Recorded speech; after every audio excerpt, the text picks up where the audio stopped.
नमस्कार स्टूडेंट्स। आज हम पढ़ने जा रहे हैं अपना chapter number 3 liberalisation. Okay, as pointed out in the beginning, rules and laws which were aimed at regulating the economic activities become major hindrances in growth and development. Uh, Liberalization was introduced to put an end of these restrictions and open various sectors of the economy. अब ये देखिए, हमने इससे पहले वाले videos में देखा था कि जो 1980s के अंदर जो रूल्स और रेगुलेशंस हमारी गवर्नमेंट ने बनाए थे, उसके कारण इकोनॉमिक ग्रोथ के अंदर काफ़ी प्रॉब्लम आ गई थी और उसी प्रॉब्लम को दूर करने के लिए लिबरलाइजेशन को अडॉप्ट किया गया है ना। Through a few liberalization measures were introduced in 1980s in areas industrial licensing, export-import policy, technology upgradation, physical policy and foreign investment reform policies initiated in 1991 were more comprehensive. Let us study some important areas such as industrial sector, financial sector, tax reforms, foreign exchange markets and trade and investment sectors which receive greater attention in and after 1991।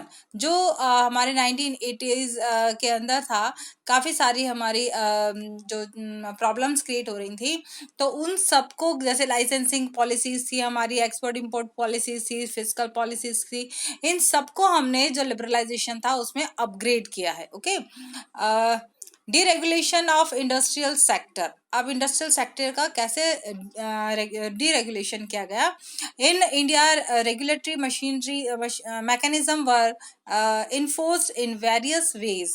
Industrial licensing, under which every entrepreneur had to get permission from government officials to start a firm, close a firm, or decide the amount of goods that could be produced.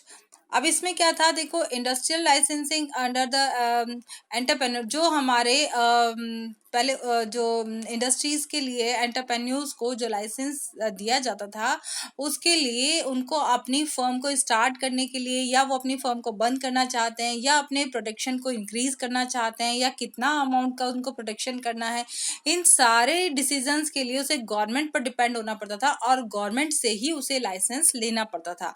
तो अब इस पर इनको इसको दूर किया गया। और सेकेंड, इसके अंदर क्या था हमारे साथ कि private sector was not allowed in many industries. Private sector को हर फील्ड में प्रोडक्शन करने की परमिशन नहीं थी। और थर्ड क्या था, some goods could be produced only in small scale industries. जो स्मॉल स्केल इंडस्ट्रीज थी वो कुछ ही प्रोडक्शन गुड्स का प्रोडक्शन कर सकते थे। और फोर्थ था, control or price fixation and distribution of selected industrial products. जो प्राइस फिक्सेशन जो थी वो भी गवर्नमेंट ने इसकी पॉलिसीज को बता रखा था कि जो इंडस्ट्रियल प्रोडक्ट कर रहे हैं उनको भी अपनी जो उनकी प्राइसेस हैं उनको फिक्स करना था, बहुत ज़्यादा वो हाई नहीं कर सकते थे, है ना। ये सारे जो रूल्स रेगुलेशंस थे वो इसलिए थे तो क्योंकि हमारा उस समय जब हम इंडिपेंडेंसी के बाद में हमारे यहाँ के जो इंडस्ट्रीज थी उनको डेवलप करने के लिए, उनको थोड़ा सपोर्ट प्रोवाइड कराने के लिए कुछ ये हमने रूल्स और रेगुलेशंस बनाए थे, ठीक है। फिर लेकिन अब आफ्टर सम टाइम ये जो रूल्स रेगुलेशन है वो हमारे ही डेवलपमेंट के अंदर बैरियर बनने लग गए। The reform policies introduced in and after 1991 removed many of these restrictions. Industrial licensing was abolished for almost all but product categories: alcohol, cigarettes, hazardous chemicals, industrial explosives, electronics और aerospace and drugs and pharmaceuticals, है ना। ये जो 6 items थे, ये जो अभी हमने पढ़े हैं ना 6 आइटम्स, ये क्या कहते हैं, अल्कोहल, सिगरेट्स और हजार्डियस केमिकल्स, इंडस्ट्रियल एक्सप्लोजिव्स, ये सारे 6 आइटम्स, इनको गवर्नमेंट ने क्या करा कि इन पर अपना लाइसेंस बनाए रखा। बाकी सबको आफ्टर 1991 इन सब बाकी सब पर से लाइसेंस को उसने क्या करा, रिस्ट्रिक्शन कर दिया, उसको हटा दिया। The only industries which are now reserved for the public sector are a part of defence equipment. मतलब केवल यही 6 इंडस्ट्रीज थी जिन पर कि जो गवर्नमेंट ने अपना लाइसेंस बनाए रखा, बाकी सबको फ्री कर दिया, लाइसेंस फ्री कर दिया। Automatic emergency generation and railway, sorry, atomic energy generation and railway transport. अब ये क्या क्या गवर्नमेंट ने अपने पास रखे हैं? The only industries which are now reserve for public sector. अब पब्लिक सेक्टर यानी गवर्नमेंट के पास में क्या क्या है? A part of defence equipment. एक तो डिफेंस इक्विपमेंट है, जो भी हमारा डिफेंस से रिलेटेड इक्विपमेंट्स तैयार होते हैं वो सब गवर्नमेंट की अंडरटेकिंग में होते हैं। दूसरा इन्होंने लिया atomic energy generation, atomic power से रिलेटेड जो भी हैं। और दूसरा थर्ड है रेलवे। ये 3 सेक्टर हैं जो कि केवल गवर्नमेंट के पास हैं, बाकी सबको लाइसेंस फ्री गवर्नमेंट ने कर दिया। अब कोई भी व्यक्ति, कोई भी इंडस्ट्री उसका मतलब जो प्राइवेट इंडस्ट्रीज हैं वो भी उसका प्रोडक्शन कर सकती हैं। Many goods produced by small scale industries have now been de-reserved. In many industries, the market has been allowed to determine the policies. Physical sector reforms. Physical sector में देखिए, financial sector includes financial institution such as commercial banks, investment bank, stock exchange operations and foreign exchange market. ये सब किस में आते हैं? हमारे financial sector के अंदर। The financial sector in India is regulated by the reserve bank of India. इसको कौन रेगुलेट करता था पहले? ये reserve bank of India, RBI से ये सारा फाइनेंशियल सेक्टर रेगुलेट होता था, मतलब उसी के कंट्रोलिंग में था। You may be aware that all banks and other financial institutions in India are regulated through various norms and regulations of the RBI. The RBI decides the amount of money that the bank can keep with themselves, fixes interest rates, nature of lending, the various sectors, etc. One of the major aims of financial sector reforms is to reduce the role of RBI from regulator or facilitator of financial sector. This means that the financial sector may be allowed to take decisions on many matters without consulting the RBI। जो हमने financial sector reforms के अंदर जो हम changes लेकर आए हैं, उसके कारण क्या हुआ कि जो आरबीआई का रोल था किसमें था? फाइनेंशियल सेक्टर के अंदर। जो आरबीआई ने पूरा फाइनेंशियल सेक्टर पर अपना कैप्चर कर रखा था, मतलब सारे रूल्स रेगुलेशन आरबीआई के थ्रू चलते थे, अब उसको वहां से थोड़ा फ्री कर दिया गया है ना। अब जो फाइनेंशियल सेक्टर है वो आरबीआई के बिना भी अपने डिसीजंस ले सकती है। ओके,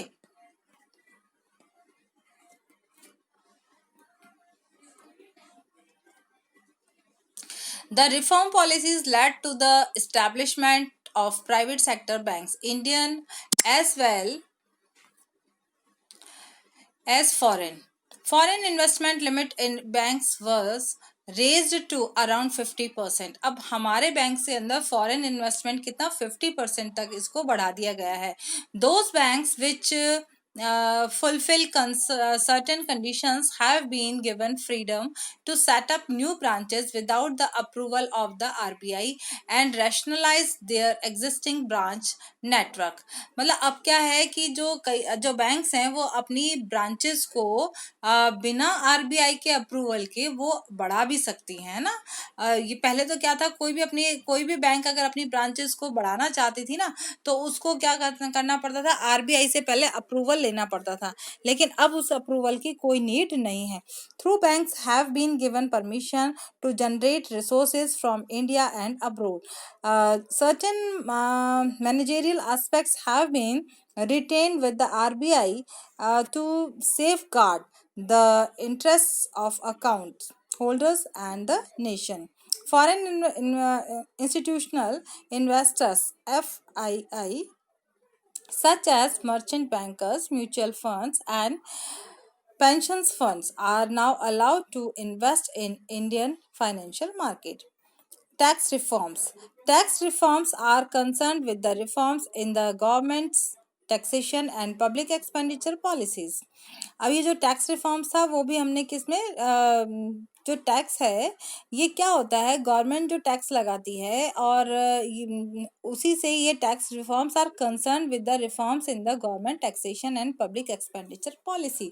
जो गवर्नमेंट की पब्लिक एक्सपेंडिचर पॉलिसी है उसका एक बहुत बड़ा पार्ट है टैक्सेशन, क्योंकि गवर्नमेंट को जब टैक्स से जो इनकम होती है उसी से ही वो अपना एक्सपेंडिचर पॉलिसी फाइनलाइज करती है, which are collectively known as its fiscal policy.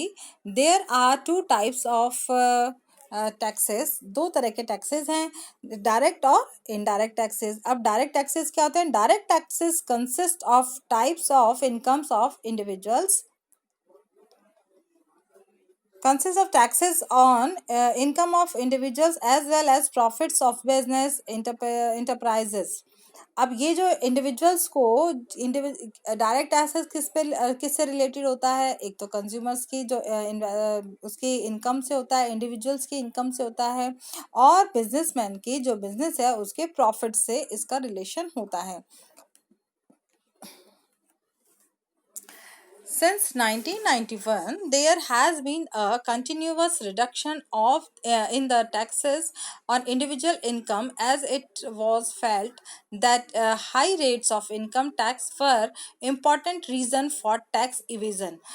ये देखा गया कि 1991 के तक कि ज़्यादा हायर जो हम लेवल से टैक्स लेते हैं, मतलब हाई रेट से अगर टैक्स इम्पोज किया जाता है तो उससे टैक्स इवेजन ज़्यादा होता है, मतलब टैक्स की चोरी ज़्यादा होती है। तो ये decision now it is now widely accepted that moderate rates of income tax encourage savings and voluntary disclosure of income. The rate of corporate tax, which was very high earlier, has been gradually reduced।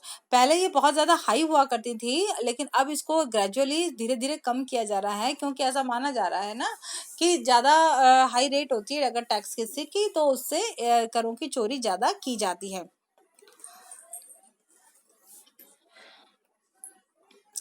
Efforts have also been made of reforms the indirect taxes levied on commodities in order to facilitate the establishment of a common national market of goods and commodities.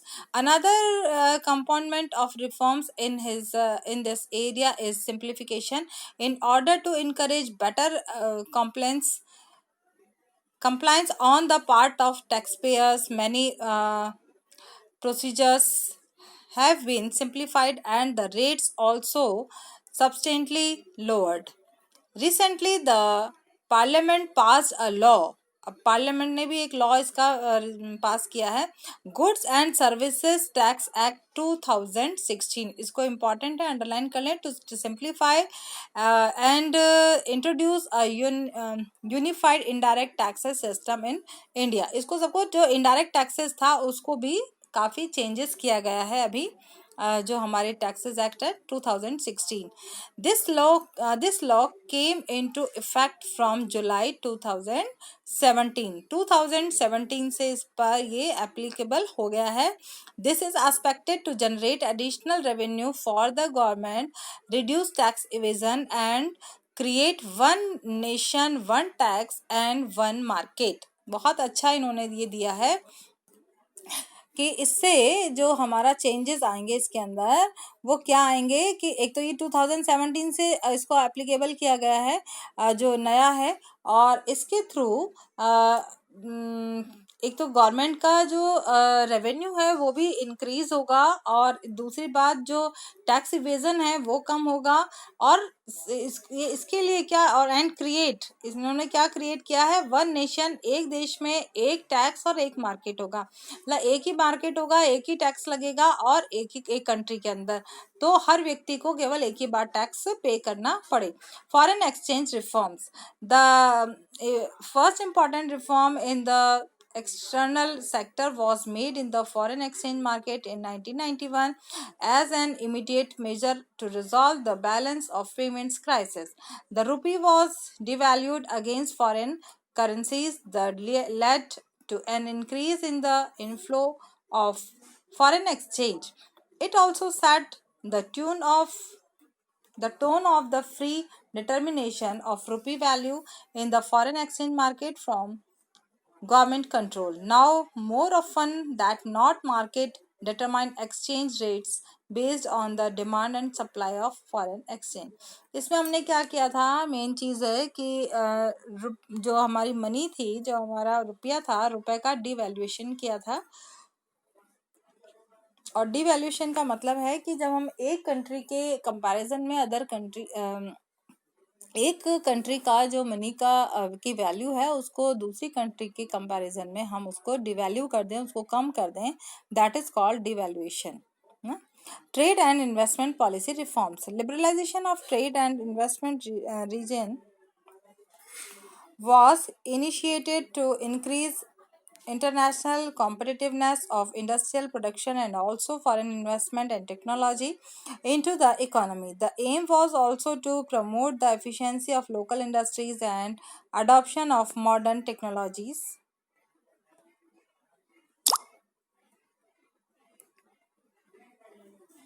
In order to protect domestic industries, India was following a regime of quantitative restriction on imports, है ना। अब इसमें हमने क्या करा कि quantitative restrictions को हमने दूर किया। This was encourage through tight control over imports and by keeping the tariff very high. These policies reduced efficiency of competitiveness, which led to slow growth of the manufacturing sector. जो हमने tariff लगा रखा था, quantitative restrictions लगा रखे थे, उन सबको हमने कम किया, क्योंकि इसी के कारण ही हमारा जो ग्रोथ आनी चाहिए थी वो हमारी कम हो रही थी। The trade policy reforms aimed at dismantling of quantitative restrictions and imports and exports, reduction of tariff. अब क्या क्या किया हमने, एक तो हमने क्वांटिटेटिव रिस्ट्रिक्शंस जो इंपोर्ट और एक्सपोर्ट्स पर लगा रखे थे उसको हमने कम किया, और दूसरा रिडक्शन ऑफ टैरिफ रेट्स को कम किया, and third removal of licensing producers for import licensing was abolished except in case of hazardous and environmentally sensitive industries. मतलब जो हमारे हजार्डस और एनवायरमेंटली सेंसिटिव इंडस्ट्रीज हैं, जिनसे कि अगर हम उनको प्राइवेट हैंड में अगर उनको दे देते हैं तो हमारी कंट्री को लॉस हो सकता है, तो उनको छोड़कर बाकी सबको हमने क्या करा था, लाइसेंस से दूर कर दिया था, लाइसेंस हटा दिया था। Quantitative restriction on imports of manufactured consumer goods and agriculture products were also fully removed from April 2001. Export duties have been removed to increase the competitive position of Indian goods in the international markets. Okay. तो ये था हमारा आज का liberalisation student, और आगे का हम नेक्स्ट वीडियो में पढ़ेंगे। Thank you and have a nice day.